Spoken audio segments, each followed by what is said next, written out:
Hello बच्चों, welcome back to the R K science classes. मैं हूं रोहित मेहता और आप देख रहे हैं बच्चों आर के साइंस क्लासेस का यूट्यूब चैनल।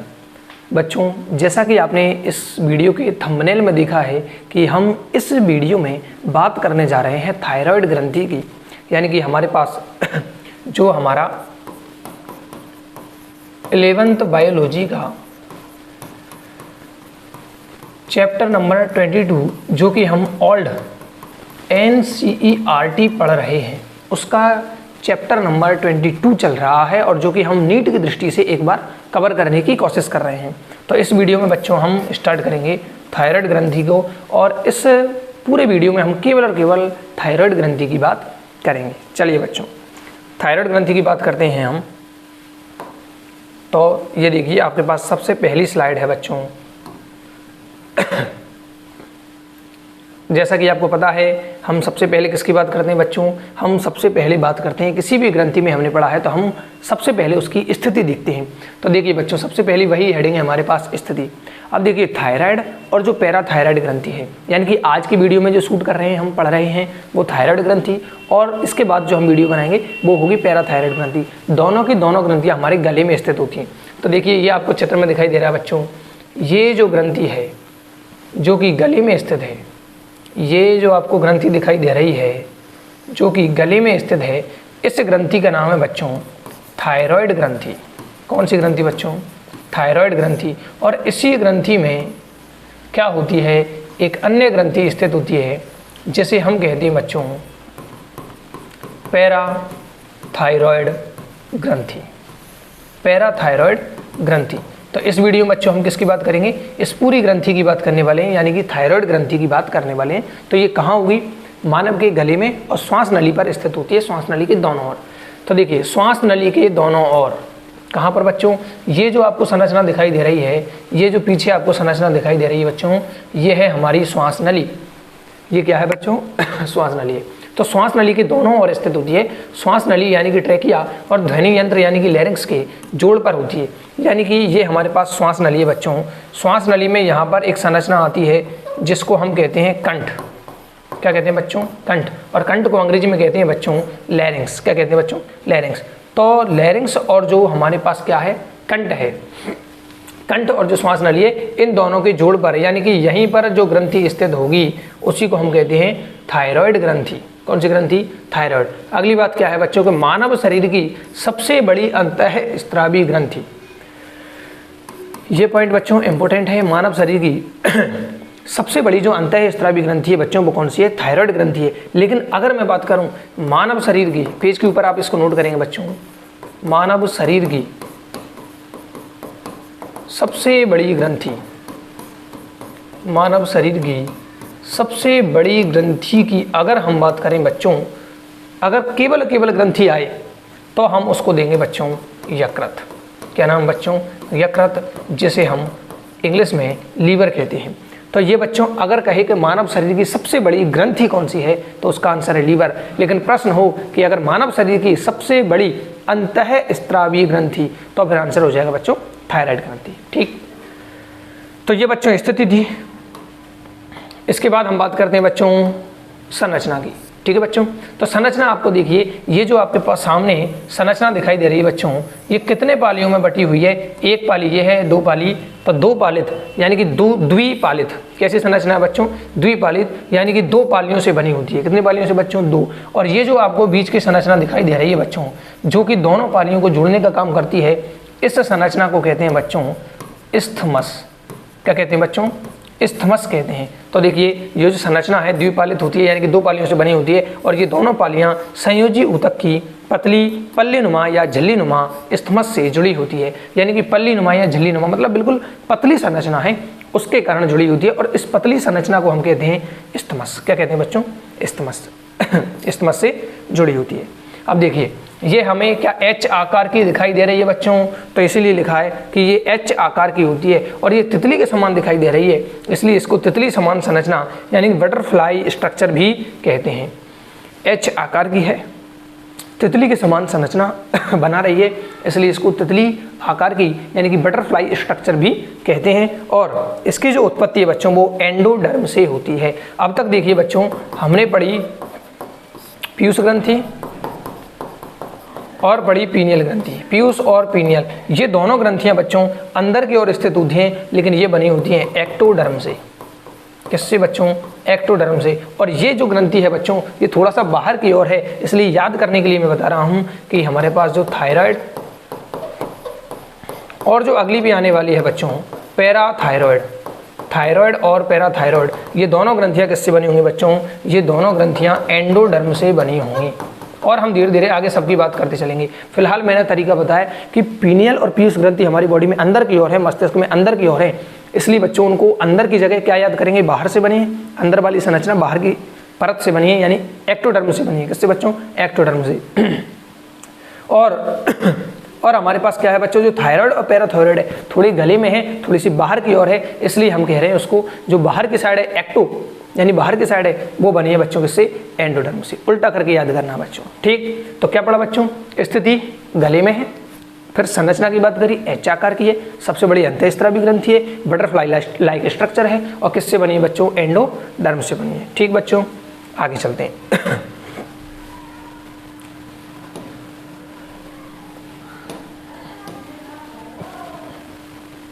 ये तीसरा पेज आ गया है बच्चों। अब देखिए इस पेज में हम किसकी बात करने, अब यहाँ से थोड़ी सी इंपॉर्टेंट चीज़ें बच्चों स्टार्ट हो रही हैं इसलिए आपको थोड़ा ध्यान से देखना है कि प्रत्येक थायराइड ग्रंथि, अब मैं यहाँ पर एक चित्र बनाने वाला हूँ बच्चों, ये चित्र आपको बना लेना है अपनी कॉपी में, ठीक है। प्रत्येक जो थायराइड ग्रंथि है वो दो प्रकार की संरचनाओं से मिलकर बनी है। एक उसमें होती है बच्चों पुटक यानी कि फॉलिकल, पुटक को क्या कहते हैं बच्चों? हम कहते हैं फॉलिकल। और एक होता है बच्चों उसमें भरण ऊतक। क्या होता है बच्चों? भरण ऊतक, या हम जिसे कहेंगे कनेक्टिव टिश्यू, ठीक है बच्चों। अब देखिए मैं आपको एक चित्र बना रहा हूँ, ये मैंने एक थायराइड ग्रंथि का चित्र बनाया है। थायराइड ग्रंथि का मैंने छोटा सा पार्ट काटा है। अब इसमें हमें क्या दिखाई देंगी बच्चों? दो संरचनाएं दिखाई देंगी। ये मान लीजिए दो संरचनाएं, और ये जो संरचना है इसका नाम होता है बच्चों पुटिका। क्या नाम बच्चों इसका? पुटिका यानी कि फॉलिकल। अब ध्यान से आपको ये चित्र बना लेना है बच्चों, ये बुक में नहीं है लेकिन समझने के लिए ये चित्र बहुत ज़रूरी है। तो ये क्या बनाई मैंने बच्चों? एक पूरी तो संरचना है हमारी थायराइड ग्रंथि। कौन सी ग्रंथि है बच्चों?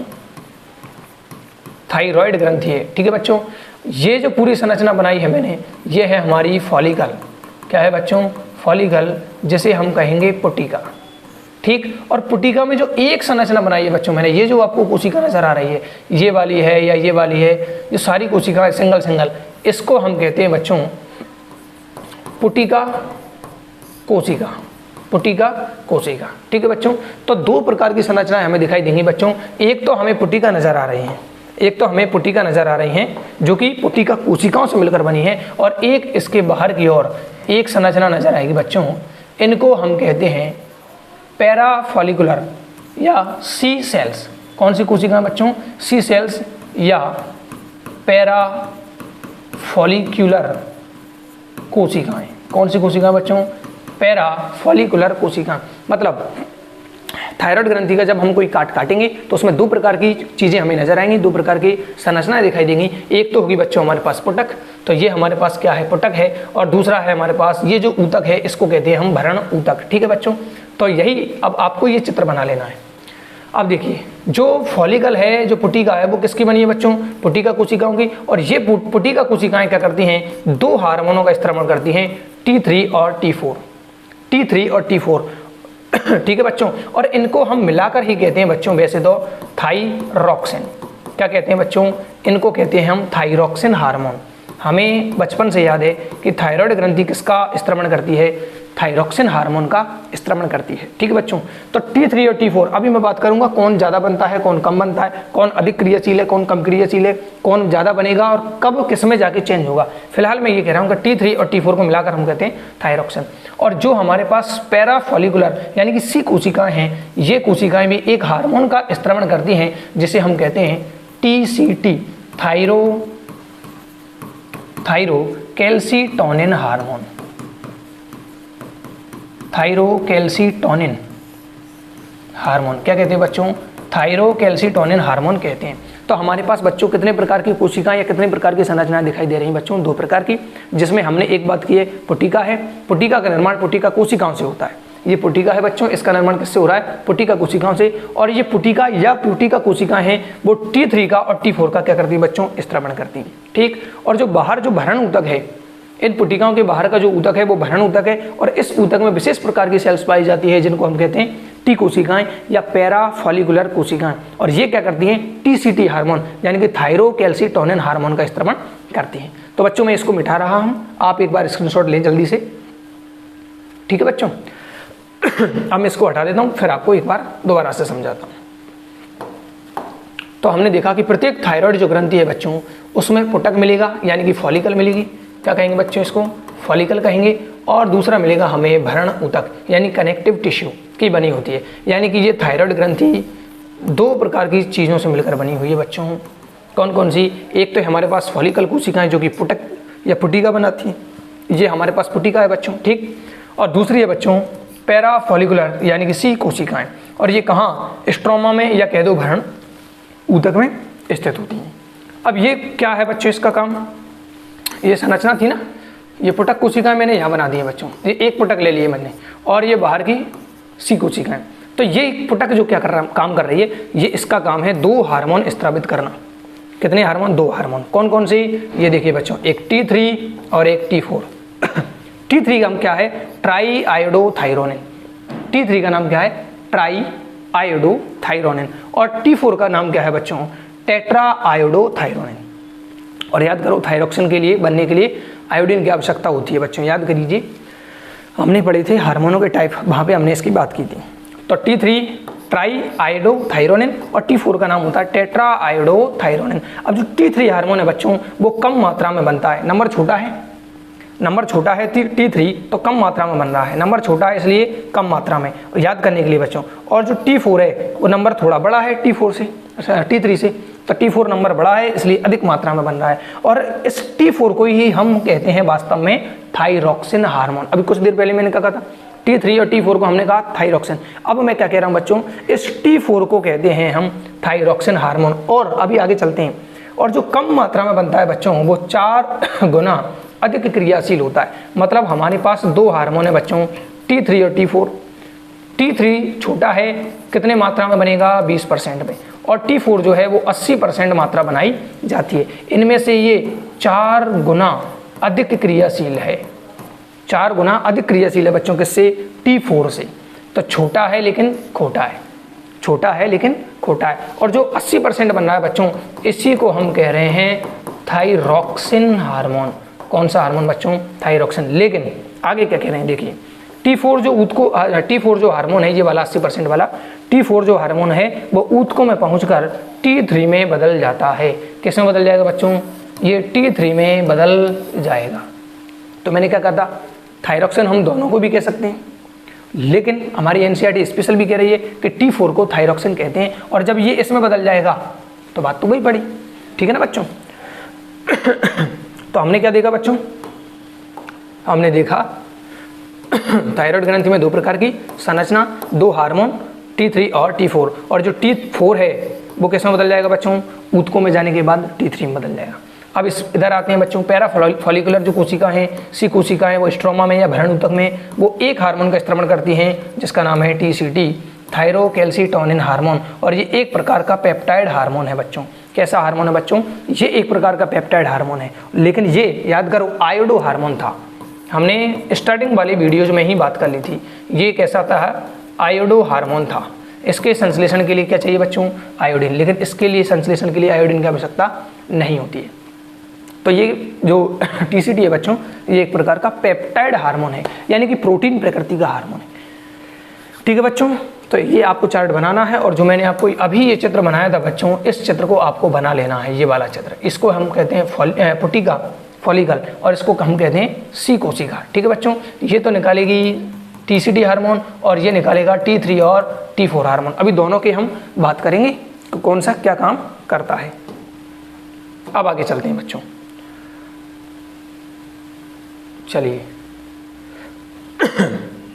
अब देखिए T3 और T4 बनता कैसे? तो देखिए पुटिका के भीतर ये हमारे पास क्या थी बच्चों? ये पुटिका है। तो पुटिका के भीतर एक पदार्थ पाया जाएगा, ये पदार्थ है हमारे पास, इसको कहते हैं हम थायरोग्लोब्यूलिन। इसको कहते हैं बच्चों थायरोग्लोब्यूलिन, क्या कहते हैं बच्चों इसको, इस पदार्थ को जो कि कहाँ पाया जाएगा, पुटिका के भीतर पाया जाएगा, इसको कहेंगे थायरोग्लोब्यूलिन नामक ग्लाइकोप्रोटीन। ये क्या है बच्चों, ग्लाइकोप्रोटीन है, पाया जाता है। और थायरोग्लोब्यूलिन जो है वो टायरोसिन का व्युत्पन्न है। किसका बच्चों, टायरोसिन का क्या है, व्युत्पन्न है। ठीक है बच्चों, टायरोसिन क्या है, एक प्रकार का एमिनो एसिड है, अमीनो अम्ल है, उसके व्युत्पन्न रूप है कौन, टायरोसिन का व्युत्पन्न रूप है बच्चों कौन, थायरोग्लोब्यूलिन। अब देखिए, तो हमारे पास एमिनो अम्ल है, एक एमिनो अम्ल कौन, टायरोसिन। अगर उसमें जुड़ता है बच्चों कौन, ऐसे लिखना है आपको आयोडीन। ठीक है बच्चों, वो टाइपिंग मिस्टेक है, ये आयोडीन आपको ऐसे लिखना है, ये आयोडीन आपको ऐसे लिखना है। ठीक है बच्चों, तो टायरोसिन क्या है, एमिनो एसिड है। जब उसमें, इस एमिनो एसिड में, कौन से, टायरोसिन में जब आयोडीन जुड़ता है तो बनता है एक नया शब्द मोनोआयोडोथायरोसिन। यानी कि मोनोआयोडीन मतलब उसमें एक अणु जुड़ रहा है, किसका, आयोडीन का एक अणु, तो ये बना मोनोआयोडोथायरोसिन। ठीक है बच्चों, इसी प्रकार टायरोसिन प्लस टायरोसिन और आयोडीन जुड़ा तो कितने, एक आयोडीन जुड़ रहा है कितने टायरोसिन के साथ, 2 के साथ, तो डाई आयोडोथायरोनिन। अब डाई और मोनो जब आपस में जुड़ेंगे तो क्या बनाएंगे बच्चों, T3 हार्मोन बनाएंगे। कौन सा हार्मोन, T3, यानी कि ट्राई आयोडो वाला बनाएंगे। इसी प्रकार टायरोसिन प्लस आयोडीन जुड़ जाएगा तो बच्चों ये भी क्या बनाएगा वापस, डाई आयोडोथायरोनिन। और जब ये डाई आयोडोथायरोनिन और ये डाई आयोडोथायरोनिन जब जुड़ेंगे तो क्या बनाएंगे बच्चों, T4 बनाएंगे। क्या बनाएंगे बच्चों, T4 बनाएंगे। और इसने क्या बनाया, T3। तो T3 बनने के लिए ट्राई आयोडोथायरोनिन हार्मोन था, वो कैसे बनेगा, टायरोसिन से बनेगा, आयोडीन के साथ मिलकर पहले मोनो आयोडोथायरोसिन, फिर डाई बन जाएगा एक इसी प्रकार, तो वो बना देंगे दोनों मिलकर T3। इसी प्रकार डाई आयोडोथायरोनिन और फिर डाई आयोडोथायरोनिन दोनों मिल जाएंगे तो फिर बनाएगा वो T4। कुल मिला के ये कहानी NCERT में नहीं है। ठीक है बच्चों, इतना लोड लेने की जरूरत नहीं है, आपको सिर्फ याद करना है T3 और T4। इसकी परसेंटेज 20, इसकी परसेंटेज 80। अधिक क्रियाशील कौन, कितना, 4 गुना ज़्यादा। और ये ऊतक में जाकर कैसे बदल जाएगा बच्चों, इतनी सी आपको बात याद करनी है। अगर ये भी याद हो जाती है बच्चों, ठीक है, मोनो आयोडोथायरोनिन और डाई मिलकर बना देंगे ट्राई, और फिर डाई और डाई मिलकर बना देंगे T4। कोई दिक्कत वाली बात नहीं है बच्चों। आगे चलते हैं हम।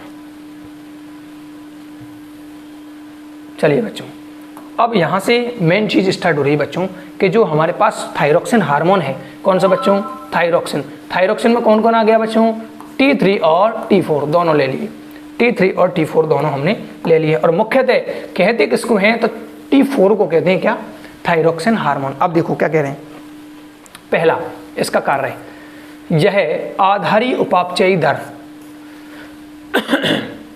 यह आधारी उपापचयी दर यानी कि BMR, basal metabolic rate, basic कह दो या बेसल कह दो, बेसल जो मेटाबॉलिक रेट है, अब वो अभी बताएंगे BMR है क्या चीज़। तो ये BMR जो है कि नियमन में मुख्य भूमिका निभाता है। अब BMR क्या है, तो ये देखिए BMR क्या है, वह न्यूनतम ऊर्जा किस में लेनी है, ऊर्जा को कैलोरी में, जो शरीर की सामान्य क्रियाओं के लिए या कार्य के लिए आवश्यक हो, वो क्या कहलाती है बच्चों, BMR। मतलब हमारी बॉडी में अगर काम करने के लिए कम ऊर्जा चाहिए तो यानी कि BMR कम है। अगर कम ऊर्जा की आवश्यकता है तो BMR हमारा क्या है, कम है। और अगर ज़्यादा ऊर्जा की आवश्यकता पड़ रही है कार्य करने के लिए, सामान्य कार्य करने के लिए ऊर्जा की ज़्यादा आवश्यकता पड़ रही है तो यानी कि BMR हमारा ज़्यादा है। अब BMR अगर हमारा ज़्यादा है तो हमें उतनी ही ऊर्जा बनाने के लिए उतनी ही ज़्यादा में भोजन या भोज्य पदार्थों की आवश्यकता होगी, तो लगातार हमारे शरीर का वजन कम होगा। क्या कहा, दोबारा समझिएगा। BMR को कंट्रोल करता है बच्चों थायरोक्सिन हार्मोन। कौन कंट्रोल करता है, थायरोक्सिन हार्मोन। अब जब हमारी बॉडी को ज़्यादा ऊर्जा की ज़रूरत है, मतलब BMR हमारी ज़्यादा है, तो हमारी एनर्जी जो है ज़्यादा चाहिए, कार्य करने के लिए ज़्यादा ऊर्जा चाहिए। तो BMR अगर ज़्यादा है तो ऊर्जा ज़्यादा चाहिए बच्चों। और ये लिखा हुआ है कि अगर BMR, आप इसको ऐसे लिखेंगे, अधिक है तो तापमान भी हमारी बॉडी का क्या होगा, अधिक होगा। और BMR अगर ज़्यादा है तो उतनी ही ज़्यादा मात्रा में क्या चाहिए बच्चों, ऊर्जा का स्रोत चाहिए। तो ऊर्जा का स्रोत कौन देगा बच्चों, हमारे शरीर में जो खाद्य पदार्थ है वो देंगे। तो हमारे वजन में लगातार क्या होगी, कमी होगी। ऐसे सोच लीजिए कि अगर किसी व्यक्ति का थायरोक्सिन हार्मोन ज़्यादा निकल रहा है, क्या निकल रहा है बच्चों, ज़्यादा निकल रहा है, कौन सा हार्मोन, थायरोक्सिन हार्मोन, तो उसकी बेसल मेटाबॉलिक जो रेट है वो क्या हो जाएगी, ज़्यादा हो जाएगी। ज़्यादा हो जाएगी तो उसका जो वेट है बच्चों, उसका जो भार है, उसका जो वजन है वो लगातार क्या होगा बच्चों, कम होता चला जाएगा। ठीक है बच्चों, तो ये BMR अधिक, तो तापमान अधिक बढ़ेगा और हमारा भार जो है वो लगातार कम हो जाएगा। किसके कारण, थायरोक्सिन। तो ये पहला कार्य है बच्चों। BMR का पूरा नाम आपको याद रखना है, बेसिक मेटाबॉलिक या बेसल मेटाबॉलिक रेट। दूसरा, RBCs के निर्माण की क्रिया में सहायक, ये आपको एक इंपॉर्टेंट याद करना है, क्योंकि RBCs के निर्माण में, RBCs के उत्पादन में जो है बहुत सारे हार्मोन काम आने वाले हैं। पहला हार्मोन आया है हमारे पास, RBCs के उत्पादन में सहायक कौन है, उत्पादन के जो निर्माण की जो प्रक्रिया है उसमें सहायक है बच्चों कौन, थायरोक्सिन हार्मोन। कौन सा हार्मोन बच्चों, थायरोक्सिन हार्मोन। ठीक। तीसरा, उपापचय का नियंत्रण करता है। उपापचय वही मेटाबॉलिक, इसमें कौन कौन काम आएंगे बच्चों, इसमें कार्बोहाइड्रेट भी काम आएगा, इसमें वसा भी काम आएगी और इसमें प्रोटीन भी काम आएगा। तो कार्बोहाइड्रेट, वसा व प्रोटीन के उपापचय का नियंत्रण करता है। और याद कीजिए ये तीनों की तीनों क्या है बच्चों हमारे, ये हैं श्वसनीय क्रियाधार। ये तीनों ही क्या है, श्वसनीय क्रियाधार। और आपको याद होगा RQ का मान हमने निकाला था, एक कार्बोहाइड्रेट का आता है, एक से कम वसा और प्रोटीन का आता है, ये हमने निकाला है बच्चों श्वसन वाले चैप्टर में। कौन से चैप्टर में बच्चों, श्वसन वाले चैप्टर में, जिसमें हमने पढ़ा है क्रेब्स चक्र क्या है ना बच्चों।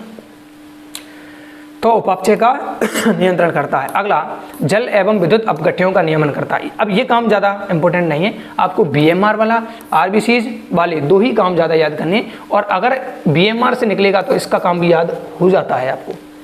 शिशु विकास में सहायक है, चाहे शिशु का भौतिक यानी कि शारीरिक विकास हो, जैनिक विकास हो या फिर मानसिक विकास हो, किसी भी प्रकार का विकास हो बच्चों, क्या करता है ये उसका नियंत्रण करता है। और नोट लिखा हुआ बच्चों, थायरोक्सिन जो हार्मोन है वो उभयचरों में टेडपोल लार्वा, बच्चों जो मेंढक वगैरह होते हैं, उभयचर में कौन आता है, मेंढक यानी कि फ्रॉग, जो फ्रॉग है उसकी जो लार्वा अवस्था होती है उसका नाम होता है बच्चों टेडपोल लार्वा। कौन सा लार्वा, टेडपोल लार्वा। उसके कायांतरण को प्रेरित करता है। मतलब ये शिशु मेंढक है बच्चों, शिशु तो नहीं कहूँगा मैं कह सकता हूँ उसको अभी अंडा है।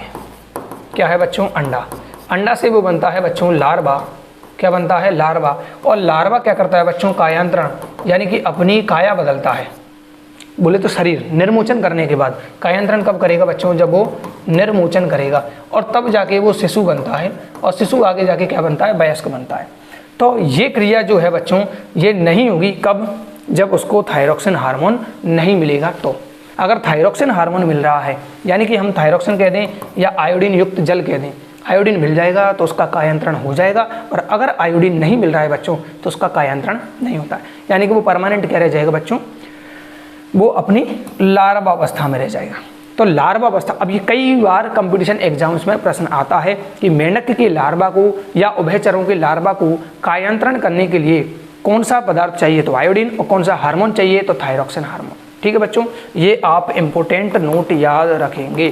तो आपको BMR में मैंने कह दिया, अगर BMR ज़्यादा है तो भार क्या हो जाएगा बच्चों, कम हो जाएगा। 1, 2 और ये नोट, ये आपको याद होने ही चाहिए किसी भी कंडीशन में। ठीक है बच्चों, आगे चल रहे हैं हम बच्चों। ये काम हो गए बच्चों। अब देखिए क्या होगा अगर कमी हो जाए या अधिकता हो जाए, थायरोक्सिन जो हार्मोन है उसकी कमी या अधिकता हो जाए तो क्या होगा। तो देखिए सबसे पहले थायरोक्सिन का अल्प स्त्रवण, यानी कि थायरोक्सिन हार्मोन की क्या हो गई बच्चों, कमी। कौन से, T3 और T4, और मुख्य कौन, T4, क्योंकि T4 को ही हमने क्या कहा है, थायरोक्सिन। लेकिन क्रियाशील ज़्यादा कौन होता है बच्चों, T3, और ये बदल किस में जाता है बच्चों, T4 T3 में बदल जाता है। ठीक।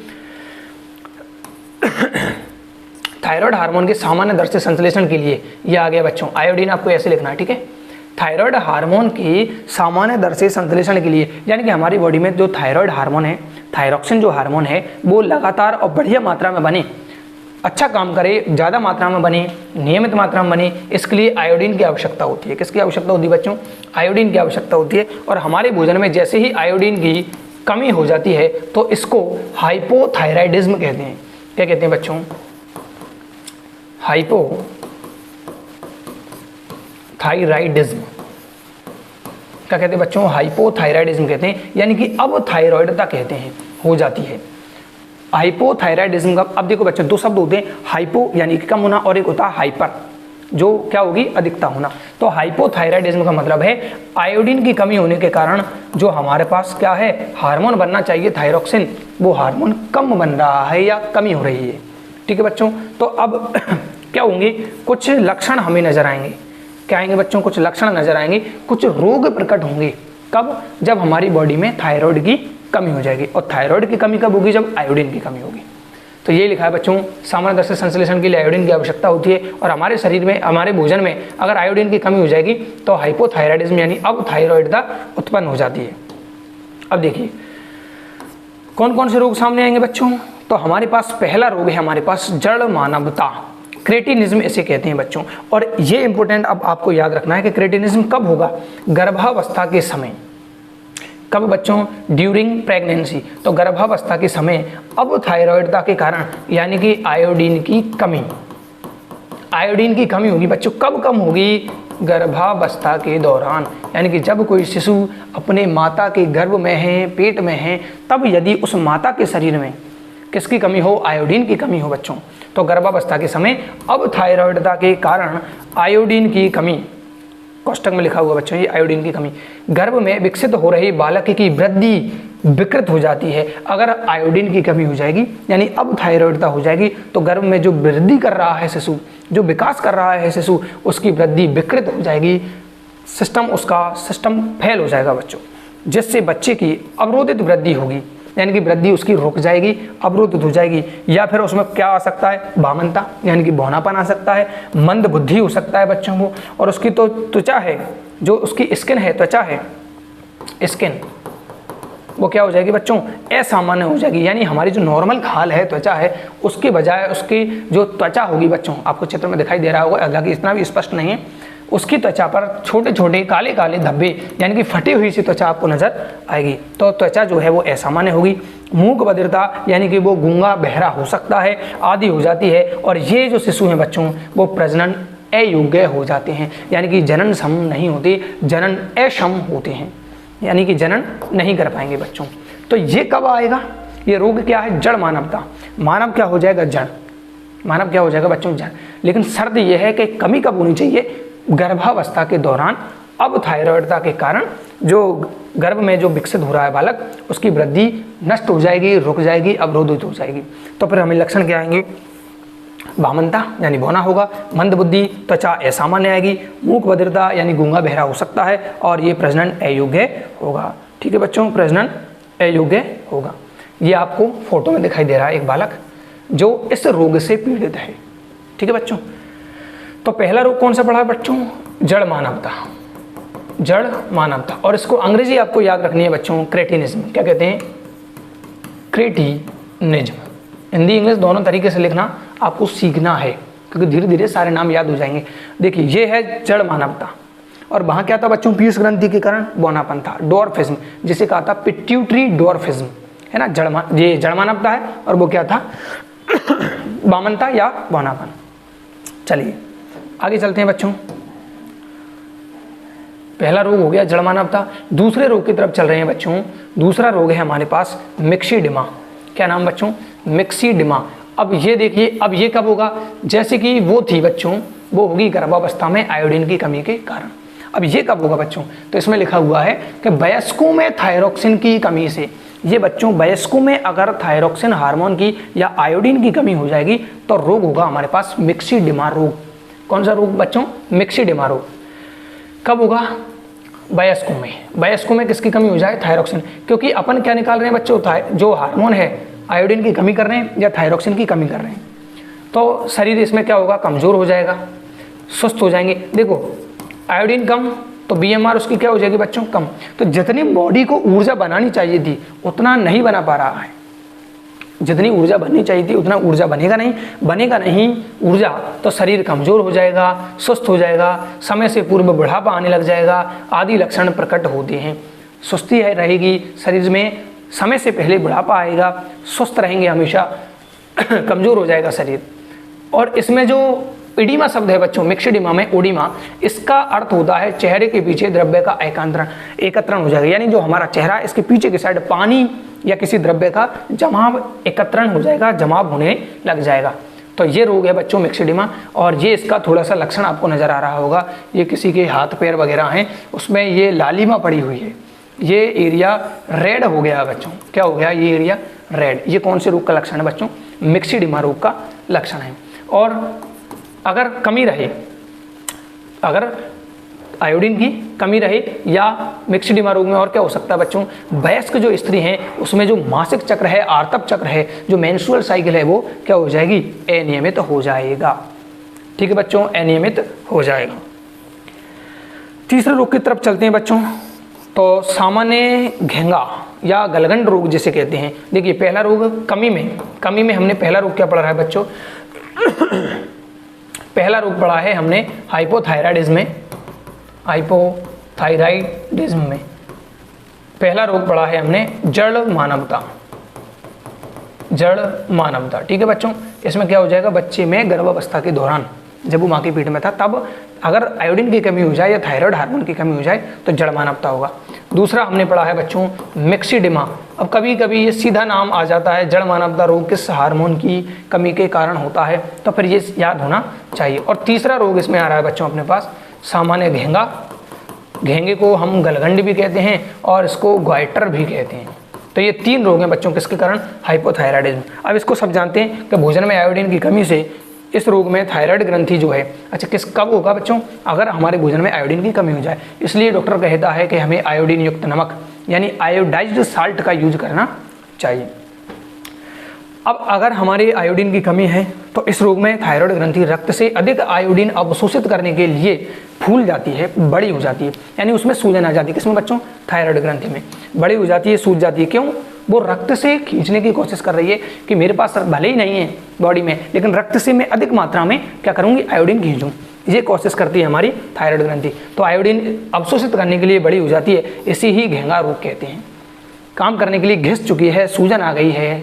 तो ये देखिए ये गर्दन है बच्चों, ये गर्दन सूज चुकी है। ठीक है बच्चों, और यह रोग जो है वो पहाड़ी क्षेत्रों में रहने वाले लोगों में अधिक होता है। किस एरिया में? पहाड़ी क्षेत्रों में रहने वाला, जो पहाड़ी हिल एरियाज हैं उनमें ये अधिक होता है वहाँ के लोगों में, क्योंकि वहाँ पर पानी में आयोडीन की कमी होती है। तो पहला रोग बड़ा बच्चों हमने जड़ मानवता जो केवल गर्भावस्था के समय होगा। दूसरा मिक्सिडिमा जो किसमें होगा बच्चों?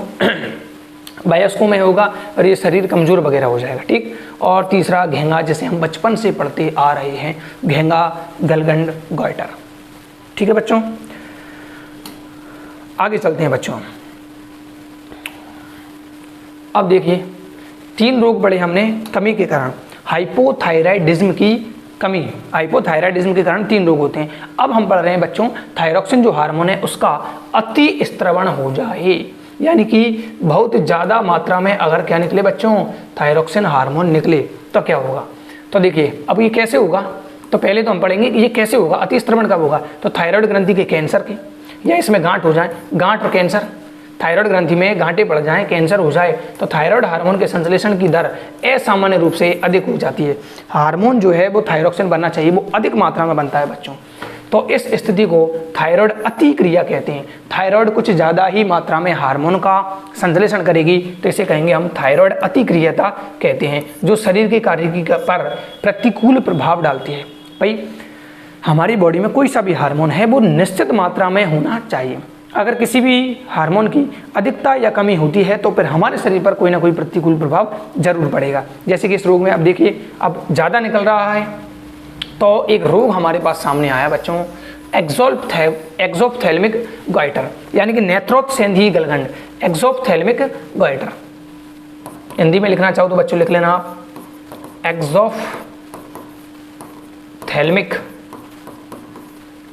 एक्सोप्थेल्मिक गॉइटर। आपको चित्र नहीं बनाने, बस आपको देखना है ना।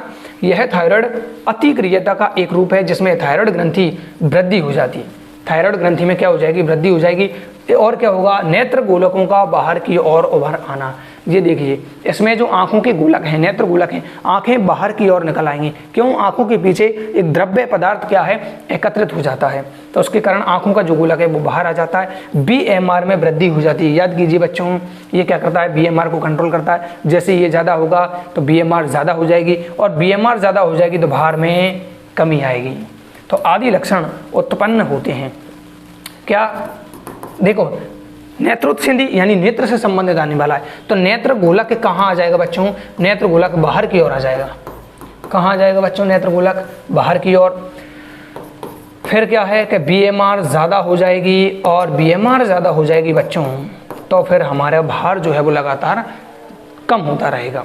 कम होता रहेगा तो हमारा शरीर दुबला पतला होता चले जाएगा। और आपने थायराइड के जो पेशेंट हैं उनको देखा भी होगा बच्चों, बहुत सारों को मोटापा चढ़ता है, बहुत सारे लगातार कमज़ोर हो जाते हैं। अगर कमज़ोर हो रहे हैं इसका मतलब जो है वो थायरॉक्सिन की अधिक मात्रा बननी चालू है उसमें। इसे ग्रेव्स रोग भी कहते हैं। क्या कहते हैं इसको बच्चों? ग्रेव्स डिजीज भी कहते हैं। क्या कहते हैं बच्चों? Graves disease. जो सूजन वूजन आने की कंडीशन जो है उसमें गांठें पड़ने की जो कंडीशन है उसको ग्रेव्स रोग कहते हैं। ग्रेव्स रोग का मतलब है बच्चों गांठें पड़ना, गांठें पड़ना। और यहाँ पे लिखा भी है बच्चों इसमें गांठों से। ठीक है बच्चों, तो ये हो गए हमारे पास कौन कौन से। हमने ये देखा था कि ये हमारे पास क्या है, थायराइड ग्रंथि है, ये पुटक है, और पुटक से निकलता है T3 और T4। इसकी या तो कमी होगी या फिर अधिकता होगी। कमी होगी तो पहला रोग आया जड़ मानवता, क्रेटिनिज्म। दूसरा आया हमारे पास गलगंड रोग। कौन सा रोग? गलगंड रोग। और तीसरा आया हमारे पास मिक्सीडिमा रोग बच्चों। कौन सा रोग? मिक्सीडिमा। और यहाँ पर जो है अधिकता के कारण कौन सा आया बच्चों? नेत्रोत्सेंधी गलगंड। नेत्रोत्सेंधी गलगंड रोग। ठीक है बच्चों, अब हम आगे चलते हैं, क्योंकि अब हमारे पास ये जो कोशिकाएं थीं जिनको हमने कहा था सी सेल्स, ये बाकी हैं। तो अगले पेज की तरफ चल रहे हैं बच्चों।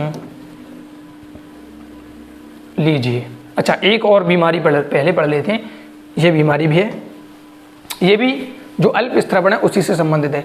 तो नोट में हेडिंग डाली है हमने हाशीमोटो का रोग, हाशीमोटोज डिजीज, है ना। हाशीमोटो मिल जाए बच्चों या आपको हाशीमाटो मिल जाए, एक ही बात है बच्चों। हाशीमाटो या हाशीमोटो, इसमें क्या होता है देख लीजिए। इसमें जो गोली लेते हैं ना बच्चों वो एंटीजन के रूप में काम करती है, और हमारे शरीर की तो थायराइड ग्रंथि उसी को मारना शुरू करता है हमारा शरीर। तो देखिए, थायरॉक्सिन के अल्प स्त्रवण के उपचार में ली जाने वाली औषधि, यानी हमारे शरीर में थायरॉक्सिन जो हार्मोन में कम बन रहा था तो हमने गोलियां लेना शुरू किया ताकि थोड़ा सा स्तर बढ़ाया जाए। तो गोली जो लेते हैं, औषधि ली जाती हैं इस रोग में एंटीजन के रूप में काम करने लग जाती हैं। यानी कि ये गोली ले रहे थे हम कब? जब हमारे शरीर में थायरॉक्सिन का हो रहा था अल्प स्त्रवण। तो ये जो गोली है अल्प स्त्रवण के कारण जो गोली ले रहे थे किसके रूप में काम करने लग जाएगी? ये गोली अब एंटीजन के रूप में काम करेगी। और आपको पता है एंटीजन के रूप में काम करेगी तो हमारा शरीर इसको रोगाणु समझेगा, एंटीजन के प्रति क्या बनाएगा? एंटीबॉडी बनाएगा। तो इसके विरुद्ध एंटीबॉडी का निर्माण होता है, और ये एंटीबॉडी थायराइड ग्रंथि को नष्ट कर देती हैं। बताइए, मतलब जिस गोली को हम खा रहे हैं कि हम ठीक हों, वो गोली ही हमें हमारे शरीर को नष्ट करने में हेल्प कर रही है। ये रोग है हाशीमोटो, और इसीलिए हम इसको क्या कहेंगे बच्चों? लाइन लिखी होगी, कर देता है। अतः इसे थायराइड ग्रंथि की आत्महत्या कहते हैं। थायराइड ग्रंथि की आत्महत्या, खुद मार रहे हैं हम थायराइड ग्रंथि को। सुसाइड ऑफ थायराइड भी कहते हैं। क्या कहते हैं बच्चों? Suicide of thyroid. तो इसमें क्या होता है, अगर हार्मोन कम निकल रहा है हम गोली लेंगे, गोली एंटीजन का काम करेगी, और हमारा शरीर एंटीजन के विरुद्ध हमेशा क्या बनाता है? एंटीबॉडी। तो हमारा शरीर क्या करेगा? एंटीबॉडी हमारी थायराइड ग्रंथि को ही क्या करने लग जाएगी? मारने लग जाएगी। इसलिए इसको कहा थायराइड ग्रंथि की आत्महत्या, सुसाइड ऑफ थायराइड कहते हैं। ठीक है बच्चों, अब देखिए, पहला हार्मोन हमारे पास थायरॉक्सिन था, अब दूसरा आ रहा है TCT, थायरोकैल्सीटोनिन हार्मोन। कौन सा हार्मोन बच्चों? थायरोकैल्सी।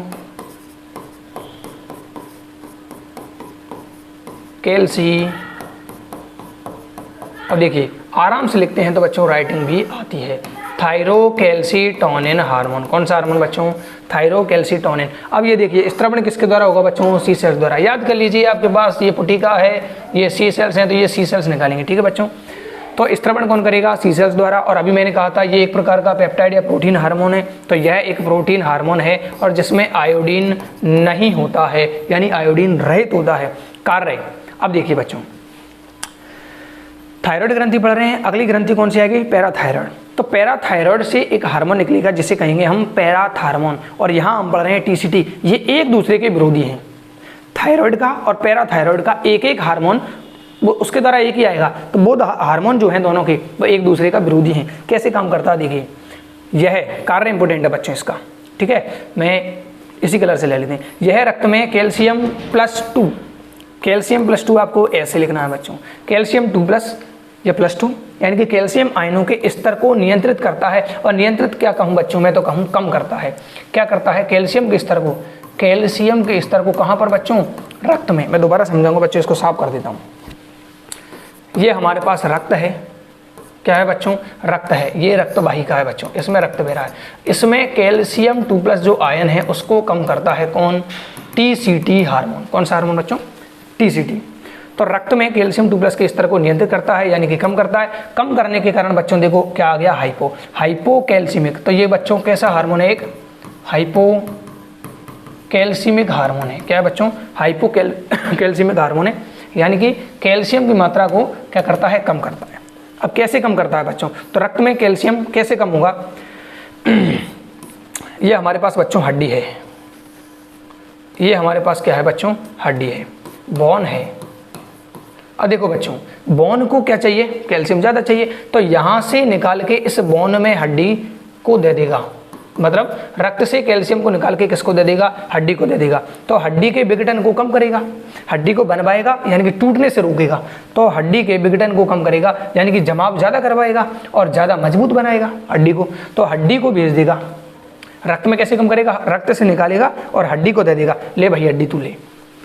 तो इधर क्या हो जाएगा बच्चों, रक्त में कम हो जाएगा। दूसरा, मूत्र में कैल्शियम 2+ जो है उसका उत्सर्जन बढ़ाता है। भाई रक्त से निकालेगा और किसको दे देगा, मूत्र को। किसको दे देगा, मूत्र को।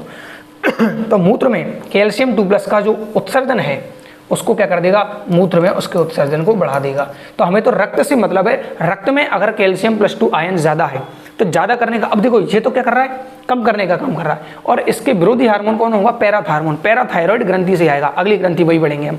तो वहाँ पर क्या करेगा, बढ़ाएगा रक्त में। तो कहाँ से लेगा, मूत्र का निर्माण होगा जब लेगा, हड्डी से करेगा तो वो हड्डी को कमजोर करेगा। ये हड्डी को मजबूत कर रहा है, ये मूत्र में ज़्यादा उत्सर्जित करवा रहा है, वो मूत्र में कम उत्सर्जित करवाएगा। और वहाँ से लेगा तो इसमें रक्त में क्या करेगा, कैल्शियम 2+ आयन को बढ़वाएगा। तो दोबारा चीज़ समझ लीजिए बच्चों, रक्त में ये क्या करता है, टीसीटी हार्मोन रक्त में कैल्शियम के स्तर को कम करता है। कैसे, तो हड्डी के विघटन को कम करता है, इसका विघटन होने ही नहीं देगा वो, ठीक है बच्चों, बल्कि इसमें और कैल्शियम 2+ आयन लाता है, यानी कि जमाव ज़्यादा करवाता है। तो हड्डी क्या हो जाएगी, मजबूत हो जाएगी। तो हड्डी को मजबूत करने वाला हार्मोन कहते हैं टीसीटी, ठीक है बच्चों।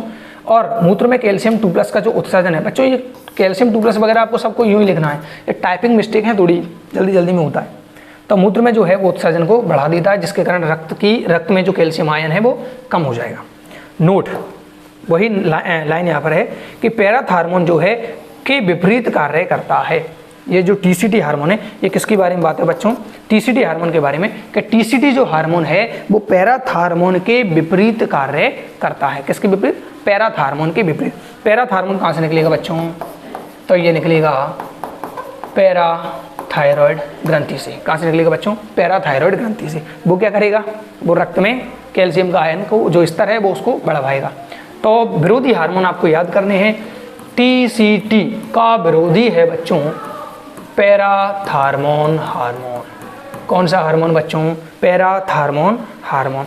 तो ये बच्चों हमारी इस वीडियो में हो गई है पूरी की पूरी थायराइड ग्रंथि।